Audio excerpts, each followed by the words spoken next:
Welcome to the Talent Time Machine, the podcast that takes you on a trip to work in 2050 and asks what the future means for us right here, right now. I'm your host, Marissa, and today I'm excited to welcome Dr. Ramses Alcaide. Dr. Alcaide is the co-founder of Neurable, a neurotechnology company that translates brain activity into simple, actionable insights for everyday life. They're on a mission to create a world without limits. Let's find out what a limitless world will mean for work in 2050. Being able to connect our brains to devices is no longer just a wild dream. It's already here, and it's part of our reality. In today's podcast, we'll be deep diving into the world of brain-machine interfaces and how they can impact our lives and how we work. Who will be the knowledge worker of the future? The machine or the professional? How can we best use it to our advantage?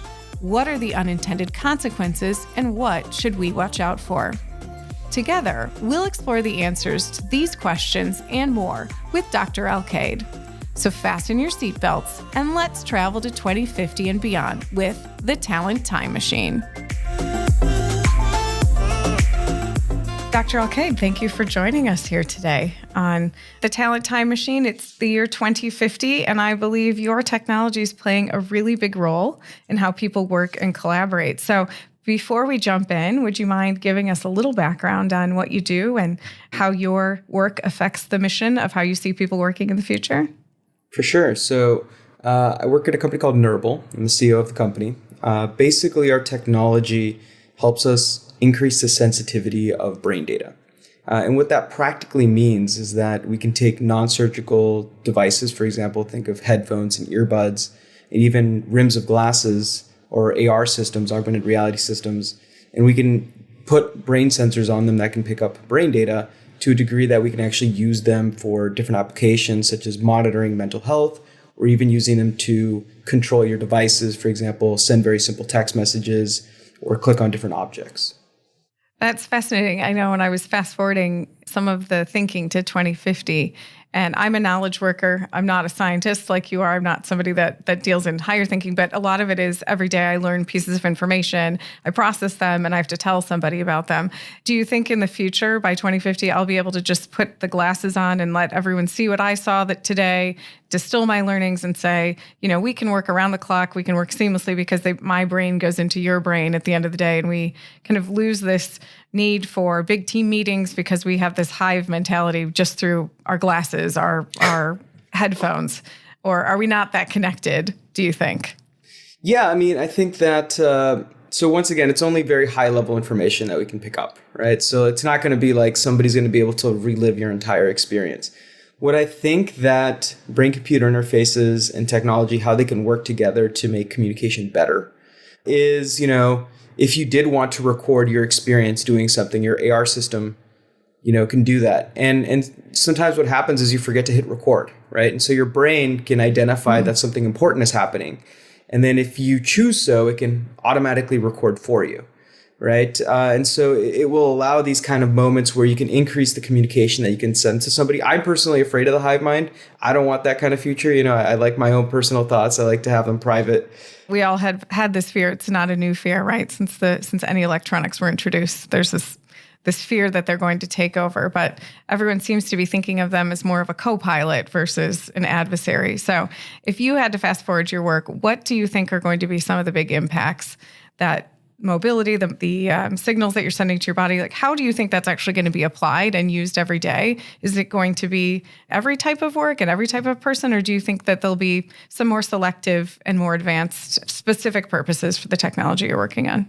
Yeah, I'll kind of tell a story because we're seeing this evolution happening right now. Hearable devices, so headphones, earbuds, they're starting to evolve. Previously, they were used for just audio. So you listen to music, audio, etc. Now we're starting to see them evolve into devices for health, understanding your mental health, understanding when you're fatiguing, you're tired, prevention of other issues tied to that, for example, depression. And then in the next step, we're going to see them really start to evolve into our future computers. Your phone right now, you use it for texting, you use it for almost everything. But in the future, you're going to have a pair of AR glasses. And the mouse and keyboard for those devices is going to be your hearable device. It's going to be all in one system, right? It's going to be a pair of glasses that records your brain activity for control and for health monitoring, but then also, gives you an augmented reality display of all the information that you need. And then long term, we're going to start to see all this brain data that we're collecting really lead to a ton of healthcare and life improvement biomarkers that can exist. And we're already seeing that with things like the Apple Watch. Originally people wore it just to, see how they ran and, my pace and my heart rate. But then Apple collected a ton of this data and they identified, hey, this is what a heart arrhythmia looks like on our watch, right? And now you can actually have the watch tell you if it senses something wrong with your heart. We're going to see the same thing happening too with brain data. We're going to start to see, that become a health device where it tells you, hey, you're trending toward Parkinson's or Alzheimer's. You should get treated earlier. So we're going to see earlier drugs and treatments. We're going to start to see individuals being diagnosed for specific needs earlier. For example, ADHD. A lot of people don't get diagnosed for ADHD until much later in their life. We can now solve that problem. So you're going to see this huge revolution in medicine and in well-being because of this technology becoming part of our everyday lives. I think it's fascinating. I noticed in your work and on your site, the Neurable site, a lot of the focus was on the technology going away. So it wasn't these huge, bulky, back to the future type headsets that people are wearing. It's that the technology is in the background. And it sounds like that's really the goal. So when we think about, you said glasses, will there be a choice between glasses and implants, or do you think that people will still want to keep that barrier between them of having something you put on and take off versus always on? Or is it just a slippery slope into, well, just chip me? Yeah, I think in the future, you're going to have your AR device, your augmented reality device. It's going to be, a pair of glasses or even contact lenses that record your brain activity. And that's going to be your main tool for your tech, both to control the devices around you, but then also, your menu activations, your texting, your everything that you do is going to be through those devices. And I think that that's the goal of tech. Like, it shouldn't get in the way. Yeah. If I think about the evolution of the workplace, so when I joined the last company I was at, it was a different time. It was still dress codes. It was still people with desktops. This is how old I am. It's okay. But I remember the founder of the company, he had actually founded the company in the 40s, and he still came to the office from time to time. And he would walk around and see everyone on computers. And I remember he asked one of my coworkers, when I started, we all called people. We were on the phone dialing for dollars, dialing for hiring. What are they doing on the computers? What are they doing? No one's on the phone anymore. So if we have glasses, if we have contacts, what does the workplace look like in the future if you're a knowledge worker? Are you going to an office? Do you have to go anywhere? Are you just looking into your contacts and making it happen? What does that look like? I think people still go to offices. I think offices have changed their roles. Initially an office was because you needed a place to go work. But really what an office is now is a place to build community. Like you lose a lot of your community once you leave college, right? And for and this is what we find true at our company, a lot of the younger employees actually want offices. They want to meet people. They want to make their new social groups, etc. Some of the individuals in our company who have families, they prefer to work from home. That makes sense. They have their new familial unit. They have their own community there, and they can be more effective and efficient there. And so I think offices are still going to happen. You're going to come in. You're going to, still probably have a laptop and a keyboard, because until invasive systems become mainstream, which is going to happen much, much farther into the future. Those things, there's a lot of risks associated to getting surgery for a brain-computer interface. A mouse and keyboard is going to be faster. And so you're going to still use the tech that we have now. It's just your computer is going to be your augmented reality display. And the office environment is once again there for community, for collaboration. So you're going to brainstorm together in the same room. You can brainstorm in augmented reality, but I don't think that's going to replace human brainstorming, right? Just like voice conference doesn't replace, a in-person meeting. Like there's some things that in-person meetings just do much better. It's interesting, though. It's almost like we'll go back in time. So instead of everyone walking into a room and booting up their laptop or looking at their phones around the table, people might actually see each other again. That's one of the most interesting things. Those pictures that you see now of people, everyone's on their phone. You rewind 20 years, no one was on a phone. It's like we're going back to probably more eye contact and more awareness and more presence because the technology is, like you said, not in the way. That'll be fascinating. So I have 4 boys in a wide range of ages, so 20 years old till 8 years old. And my 12-year-old, kind of right in the middle, when he uses his Xbox controller, he has one that has I had an Atari, and then I had a Nintendo, the original one. So like 6 buttons. He has like 27 buttons on the top and 5 panels on the back. And he can use them while he's talking to me. And he's in virtual reality. What's for dinner, Mom? And I just see the connection between his mind and the machine. It's so seamless. The beautiful thing about the human brain is it's highly plastic, right? That means it's able to adapt and learn new things very, very well. The more you continue practicing learning, the easier it'll become to learn even new things. So I wholeheartedly believe you could learn to use that controller, but it is going to take a lot of time. And I mean, think about how many hours your kid probably has played that game, right? And so, if you put in that many hours, I believe you could do close to maybe at least like 60% of what his capability is, right? And that's still good enough. So I'm a big believer that we can adapt for the situation. We just have to be willing to adapt, be willing to put the time. I think that the advantage that younger generations born into the technology will have is one, they have more time. That's a big one. But then the second thing is they're not going to have the mental limitations of prior experience, right? And what I mean by that is because, we're going to see the world in a way that is structured by the limitations of what keyboards and mice can do. By not having that as a prior piece of information, it does limit our creativity and what we can do with the tech. And we've seen this with any evolution in technology, right? And so those are kind of the 2 advantages that I see that they're going to have. They're not something that, people can overcome it. They just have to be diligent about it. That's incredible. When I started working, I actually worked at a nonprofit for people with disabilities. I worked in an office with a woman who had been in a horseback riding accident. And this was the beginnings, the very, very beginnings of voice to text.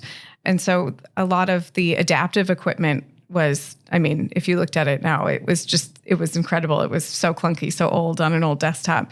But now something like that, I can imagine 2 paths, right? One is that you'd be able to actually help that person work because you're connecting to the brain versus the body.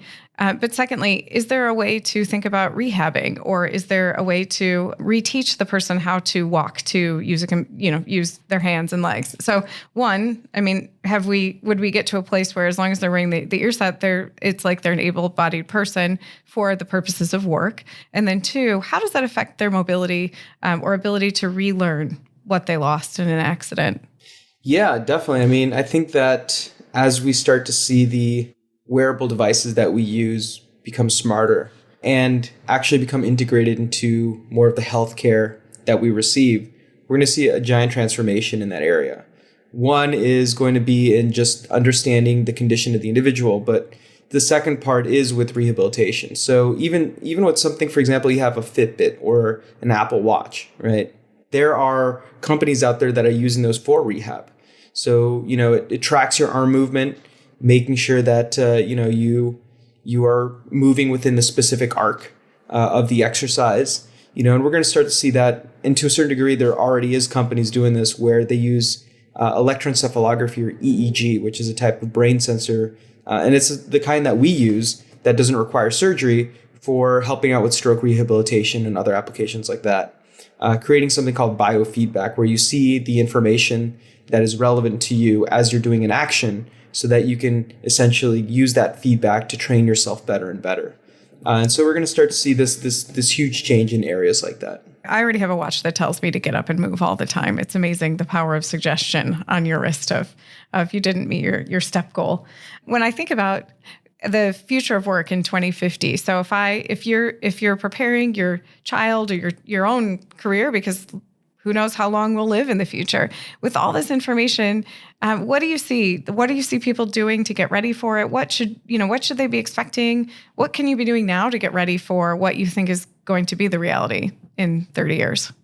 Yeah, I mean, at least to me, I think the technology that's going to be successful, the ones that happen transparently, right? That you don't have to do any additional significant step.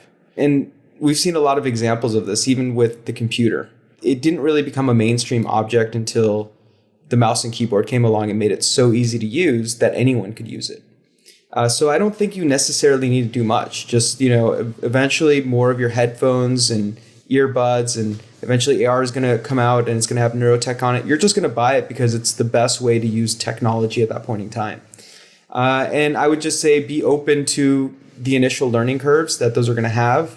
And on top of that, I would say don't be afraid. I think that we've seen a lot of these moments where technology has made people worried. It's crazy to think computers did that. Even credit cards did that, right? The internet did that as well too, right? I remember there's still people I know who refuse to use their credit card on the internet. And that's actually a pretty risky thing to do. It still is. But there's so many other safety things, and the convenience in place is so significant that people do it. And so I would just say, there's actually scarier things that have already happened. It's just that because this is new, people are going to have some, are going to tie some worry to it. But be open-minded. There's a lot of good that we can do to the world with this type of technology, but also make sure that you make choices to go with companies and technologies that respect your privacy. Let's not repeat the internet, right? And so I guess there's a lot of learned lessons there, but be open overall to the technology that's coming. So I shouldn't be telling my kids to get off their game consoles. What I can say is that video games have a lot of benefits to your brain as well, like problem solving. You'd be surprised. Somebody who plays video games can do rapid problem solving much faster than someone who doesn't. And it's because in these games, you enter a new environment and, there is environmental cues that tell you how to solve a particular problem, whether, it could be a boss or a puzzle, like all of these things, it's interesting. For example, somebody can give me a device and I can understand how to use it very quickly. And a lot of that is just because of the environmental cues. This is a big red button. It must be pressable, right? There's indents over here. It must mean, it's different here versus over there. I think that the future video games will be used more in education. We just haven't really learned how to tap into that in a way that's both fun and also educational. Yeah, I think that I can definitely see the future of it, because when my kids come home, they get on their headsets and talk to their friends. So they're actually not being antisocial. They are interacting with their environment, with their friends. They're playing games together. They're collaborating. And I can see that they do prefer to learn that way versus a more analog, read a textbook, write a paper. That kind of like learning logic that way seems to be really, really outdated. Yeah, and I would say we just have to understand, we have to meet video games where they come from, not the other way around. We can't make a video game be like a history test, right? We have to make the video game be a experience. You experience the history, right? Or you do problem solving of some kind. And I think that at least in the past, we used to essentially try to force education into games instead of finding how gaming can be educational and then using that. I have a couple questions for you, because you're living in the future already with what you do. I want you to tell me, which do you think will come first? So there's no right or wrong answer, but I would be interested to know why you think the answer that you think. So do you think we will cure cancer or cure paralysis first? Well, thankfully, anytime you make predictions, you're going to be wrong. So it doesn't matter what I pick. I'm going to say cure paralysis. I think we're making huge strides in that area. There's a ton of work. As long as we continue funding brain-computer interfaces, I think we're getting there very, very quickly. It's going to happen in stages. The first cure to paralysis doesn't necessarily mean a person's going to be able to walk. It means that they're going to be able to interact with the world without any type of impedance, right? Whether that's because a brain-computer interface lets them communicate or lets them control a wheelchair that can, traverse different areas. Like that's to a certain degree curing the paralysis problem. Okay, well, any other advice as we kind of wrap up our time together? Any other advice you give to people that are looking into the future? Anything that you think they should know about what your work is doing, how they can imagine it in the future, anything that will accelerate what we're doing in the space, anything you're incredibly excited about? Yeah, I guess the one advice that I'll share is there's a lot of incredible people working on this tech, not just our company, but other ones out there as well too. And, especially when it comes to the brain, a lot of people are worried about their data. I think that it is a responsibility both for the companies to make sure that they respect the privacy and the data of individuals. And I also think that everybody who buys this technology should be responsible in making conscious decisions as to which companies and devices they want to buy from, and in encouraging those that do want to respect privacy. The internet taught us a lot. It taught us that if you don't put any barriers or any respects to individuals' data, that it's going to be used and mined in whatever way possible. And I think we have a real potential to prevent that from happening with brain data. And I want to see that happen. So that's my only essential takeaway that I really hope people look at. It is fascinating, isn't it? Because all the data that you have now, or that we have, is because people were so excited about the internet. Nobody read what data was being collected. In the future, my 20-year-old cannot believe how much information I have on Facebook. He thinks it's just crazy. So for those of us that were there at the beginning of the internet, we're like, yes, let's put everything on the internet. And he's so private. Like, you can't find him. He thinks, he always makes fun of me of like, are you going to Instagram this moment, Mom? Because he's just so much more private. So I think you're right. It's not going to be companies pushing. It's just a whole generation of users saying, no, I'm just not participating unless you can tell me how this is safe for my data. Very different than the people that were pioneering the internet, which had no controls. Okay, well, I want to say a huge thank you for joining me today here on a very interesting discussion. I learned a lot about what is real and what is science fiction, and I definitely took away that the world of work will actually look a little more personal, hopefully, as the technology recedes into the background and we remember what people's faces look like, because we'll be looking through contacts instead of at laptops. So thank you for joining. And any last words to the audience before we depart? Let's go neurotech. This is the beginning of something huge, and let's be open-minded. Let's embrace it. There's a lot of good that can be done. All right. Thank you so much. Thank you. Wow. Those are some thought-provoking insights on how neurotechnology will reshape the way we work. I'll be fascinated to see where and how we invite this technology into our lives and workplaces and adapt it to new possibilities. Thank you to Dr. Alcaide for sharing your thoughts with us. I'll be following Neurable's journey with interest. If this episode has sparked your interest, then let's chat about it. Share your thoughts with us on social media channels or through our website. Don't forget to subscribe to our podcast to stay up to date with the latest episodes, and join me next time as we continue to explore the exciting possibilities of the future with the Talent Time Machine. Thanks for listening.